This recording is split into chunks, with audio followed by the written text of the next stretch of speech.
We're going to take a look at number 29 and number 30 right now. So in number 29, it's of course one of the harder questions. It's number 29. It's close to the end of the multiple choice section. We know it's a little bit harder.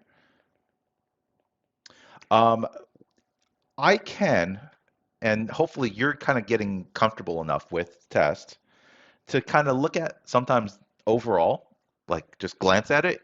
And what I'm seeing from the answer choices, right? I'm not even worried about the words. I'm looking at the answer choice and I'm going, oh, that reminds me of things that are very important, which is knowing about lines, right? So lines, let's again just kind of duplicate some of the information that we've been talking about with lines.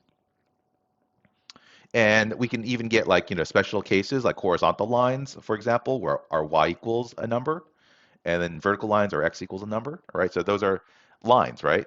And in A and B, we've got lines. It's mx plus b, right? Or they've switched it around. The b comes first, but hopefully you remember the y-intercept, the b value represents where we start from, and if the slope is positive, it's going up. In this case here, both of the slopes that we see are minus 20 and minus 75. That means that we're going down from wherever we are. Okay, so is what's being described in the problem a line? Perhaps. We haven't looked at the words yet. And then I'm looking at C and D and I'm going, oh yeah, and again, let's kind of duplicate that. For exponential functions, remember we have y equals a times b to the x. That's one way to think about it. Or if you want to expand it just a little bit, right, to show like the increase and decrease part, it could be 1 plus or minus the percent or the rate over 100, right? Because we have to convert from the percent or the percentage value to a decimal. Moving the decimal place over 2 means we're dividing by 100, right? So, what's going on here? Well, let's look carefully.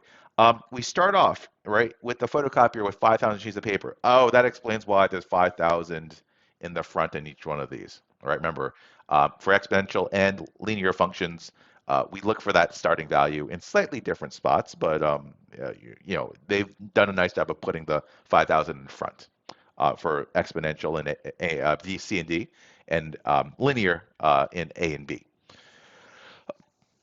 But after 20 minutes, it's using up 30% of the paper. Now, should we then just go right to C, since we see 0.3 there, and say, oh, 30%, 0.3? This is where knowing a little bit about, the fact that it's number 29 is going to say, wait, hold on a second. Maybe they want people who don't understand it to just think it's C and mistakenly choose that as the answer choice. Let's think about it. If we use up 30% of the paper, then how much is remaining, right? Like how much is left? And that's where knowing about how in the expanded form, if it's 1 minus, right, meaning it's a percent decrease, because we're going from 1 and going smaller, the amount that we're going down by ends up being what we subtract by. So if we're going down using 30% of the paper, we're going down by 30%. That means that what we're left with, right, in our 1 plus or minus expression is 0.7. So in this case here, that's all we need to go with in order to know that D is the correct answer.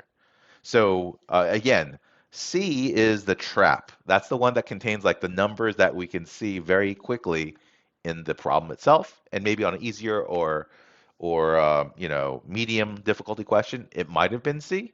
But in this case here, we have to look out and interpret it a little bit. Now, what about that m over 20, right? Because in the standard form, we just have an x there. Well, if we think about like values of m that are going to kind of make that exponent a nice whole number, it's just telling us that, hey, when m equals 20, meaning 20 minutes, right, that is going to give us 0.7 to the first power. And when we have m equals 40, that's going to be 40 over 20, or a square, 2. And that will be 0.7 twice, right? 0.7 times 0.7 is what 0.7 squared is. And, of course, the same thing applies for 60 over 20. It'd be a cube, 3. So it does make sense, right? Why we need that m over 20? Because we're not getting 30% off every minute. We're getting 30% off every 20 minutes. So that's why it's there. But luckily for us, all we need to worry about was that 0.7, and that was enough to choose that answer choice. It is exponential. And remember, linear means that we're changing through addition or subtraction. And exponential functions means that we're changing by a percentage value. Okay, so we'll keep that in mind for the test. Now let's move over and look at number 30. So in number 30, we're talking about function values. All right. So it's very important on function values. And I'm going to switch it slightly. Usually I say f of x equals y. Of course, they're using g here. So I'll say g of x equals y as well for the table of values on the right-hand side there. And remember then, right, if you're asking about f values, they're looking for us to find the y. So if they say that the maximum value of f is k, that means that we want the maximum value of the y, all right? And we're looking at the graph, right? That's where the f is. The graph is for f is on the left, right? So we want the maximum y value. So that means that this coordinate, which is where the max is happening, and it's 4 comma 3, don't fall into the trap of choosing the x value. All right. They want the maximum value of f. That means the y value. So we want that k value to become 3. All right. So again, super important. You have two options, the x and the y. Which one do we want? Function value? We want the y. So k equals 3. All right, so if we know that k is equal to 3, that means that we're asked to find what g of 3 is. Okay, and we're going to get, again, back to like function notation.